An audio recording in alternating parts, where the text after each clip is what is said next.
సరే ఈ మధ్య శివాజీది అండ్ అనసూయ టాపిక్ ఒకటి నడుస్తుంది. ఆయన చెప్పిన ఉద్దేశం మంచి ఉద్దేశం. మహిళలు బయటకు వచ్చినప్పుడు సాంప్రదాయ బట్టలో రండి, ఆడపిల్లంటే గౌరవంగా ఉండాలి అనేలా మాట్లాడాడు. అతను చెప్పింది సమాజానికి, సొసైటీకి మంచి మెసేజ్. బట్ అది కొంతమంది కాంట్రవర్సీ చేశారు. అది కరెక్ట్ కాదు. అతను ఏం తప్పు మాట్లాడాడు అని చెప్పేసి అతను మహిళా కమిషన్ దాకా తీసుకెళ్ళాడు. యాక్చువల్లీ అతను ఒక మంచి చెప్పబోయే సమయంలో ఆ ఫ్లోలో జస్ట్ సామాన్లు అనే పదం వాడాడు.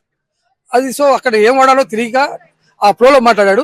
సో ఆ విషయం పక్కన పెడితే శివాజీ మాట్లాడింది 100% పర్ఫెక్ట్, సమాజానికి ఉపయోగపడే మెసేజ్. అది అతన్ని మహిళా కమిషన్ దగ్గర తీసుకెళ్లి లాగి పాపం చాలా బ్లేమ్ చేశారు.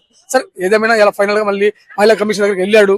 అతను వెళ్తే చెప్పాడు ఫ్యూచర్ లో నేను ఇలాంటి ఏమి మళ్ళీ మాట్లాడని, మళ్ళీ రిపీట్ చేయని చెప్పాడు. వాళ్ళు కూడా ఒకసారి వార్నింగ్ ఇచ్చి వదిలేశారు. సో ఇక బయట వాళ్ళు కూడా ఈ విషయాన్ని ఇంకా పెద్ద చేసి రచ్చ చేస్తాం. అలా చేయొద్దండి. అతను ఏం తప్పు చేశాడు, ఏం తప్పు మాట్లాడాడు? స్త్రీ గౌరవంగా ఉండాలని చెప్పాడు అతను.